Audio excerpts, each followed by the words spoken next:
तो आज हम हैं अभी रानीखेत के पास, जो आज एक अनाज का गोदाम है, खाद्यान्न गोदाम है।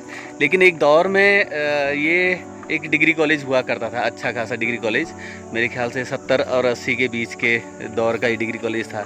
और इसके पुराने छात्र हमारे बड़े भाई साहब अरुण कुकसाल जी हैं, जो यहाँ के छात्र हैं। तो वो अपनी यादें ताज़ा कर रहे हैं। तो बताइए भाई साहब, क्या यादें हैं इससे जुड़ी हुई? ये मैं 1977 से लेकर 80 तक का यहाँ इस पूरे जो आप देख रहे हैं इसका विद्यार्थी रहा, BA और MA प्रीवियस तक का।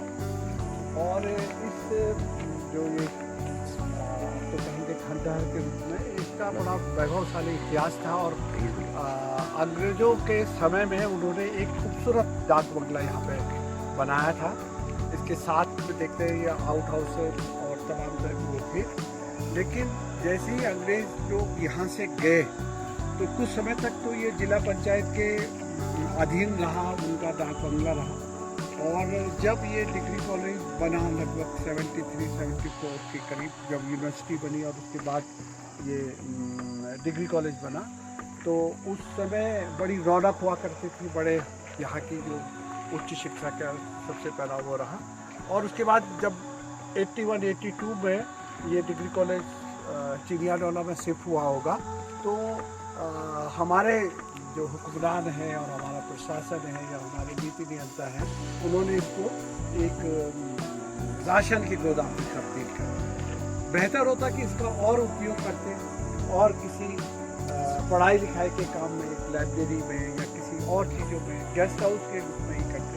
तो ये इसकी जो आज आप देख रहे हैं ये स्थिति, इस तरीके की दुर्दशा ना हो। अब ये कुछ समय बाद राशन का गोदाम लायक भी नहीं है। आज आप देख रहे हैं जितनी ये बोरियाँ और तमाम चीज़ें, कितना पानी या कितना, अभी ये जाड़ों में जब यहाँ बर्फ और तमाम उसमें आएगी तो ये बोरियाँ हैं, तो अब वो राशन के गोदाम के लायक भी नहीं रहा ये। और हमने एक अपनी जो हेरिटेज थी, एक अपनी वो थी, उसको किस तरीके से खत्म करने का हमारा वो है, ये एक इसका एक जीता जाता हुआ उदाहरण आप सबके बीच में है। और ऐसे ही ये इसी तरीके की बिल्डिंग की पता नहीं कई बिल्डिंगें उत्तराखंड, और कम से कम उत्तराखंड के अंदर, तो देश के अंदर तो हुआ ही है, उत्तराखंड में सबसे ज़्यादा हुआ कि हमारे पास ये तमीज़ ही नहीं है कि हम अपने नया तो हम बना नहीं सकते, लेकिन जो कुछ है उसको भी रखने का हमारे पास स्वरूप नहीं है। तो ये है और बड़ा दुख होता है। हम तो बड़े हो गए, हम तो समृद्ध हो गए, लेकिन जिसने हमको इतना समृद्ध किया, इतना वो बनाया, उसको हम नहीं समझते। तो कहीं ना कहीं जब मैं इस जगह पे आता हूँ तो अपने आप को एक हीन भावना से करता हूँ कि जहाँ से मैंने अपने जीवन की शुरुआत अपने की, वो आज इस हालत, तो उसके दोषी हम ही हैं। मैं यही कर सकता हूँ। तो तब ये डिग्री कॉलेज किस नाम से जाना जाता था? राजकीय महाविद्यालय रानीखेत, राजकीय महाविद्यालय रानीखेत। और 200-225 के करीब यहाँ पे छात्र छात्राएँ थी, और उसमें भी छात्राएँ ज़्यादा थी और लड़के बहुत कम हुआ करते थे, क्योंकि लड़के ये वो तो होता कि साइंस पढ़ गए तो बाहर चले गए, लड़कियाँ रहती थी, बल्कि सारा दबदबा उन्हीं का था।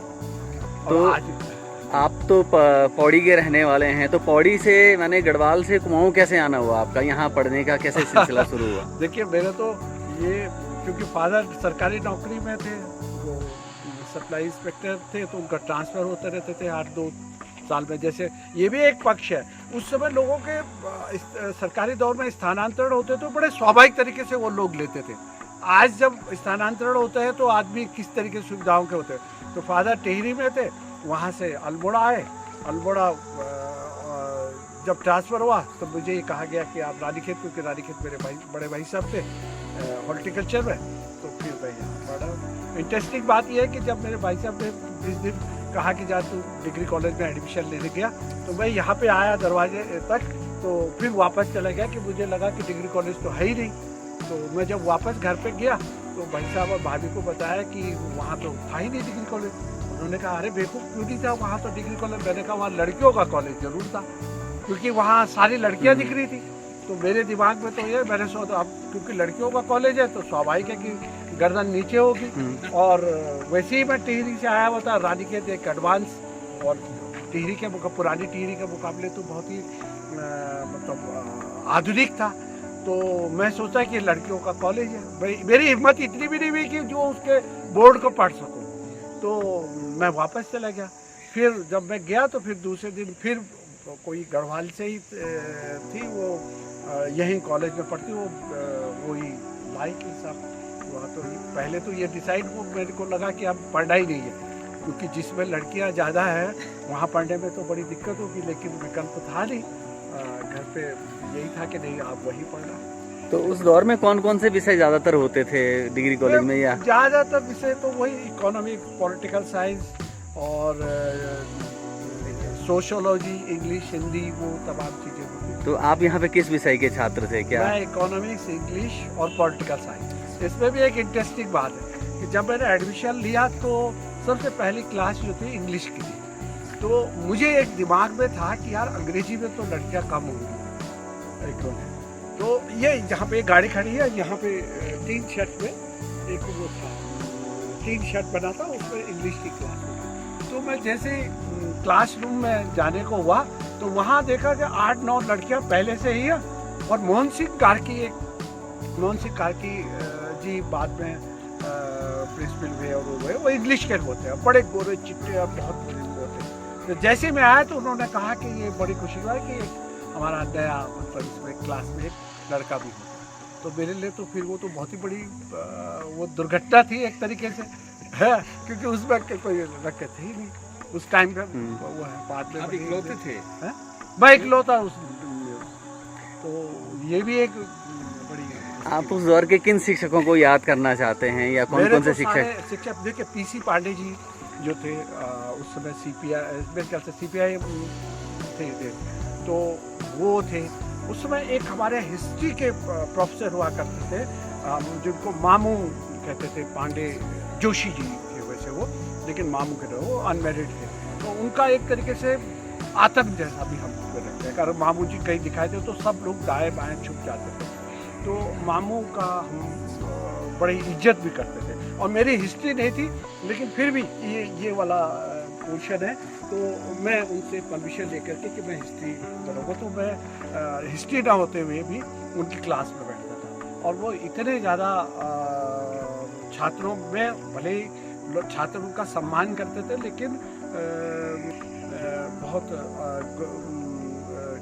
हिंदी के बड़े अच्छे कवि और वो रहे रुवाली जी, केशव दत्त रुवाली जी हिंदी में, और रेखा ढेला जी, बड़े बड़े नाम रहे। तो ये हमारे अध्यापक हैं। शाकंभरी द्विवेदी जो जयाल कर जो पहली यूपी की पहली महिला प्रिंसिपल रही, और रही उसमें, तो शायद पहली पीएचडी भी शायद हिस्ट्री से रही होंगी, मुझे नहीं मालूम, लेकिन महिला प्रिंसिपल शाकंभरी बड़ा नाम था। जिनके जो शिष्य जो है शेखर पाठक जी ने, उन्हीं के अंदर में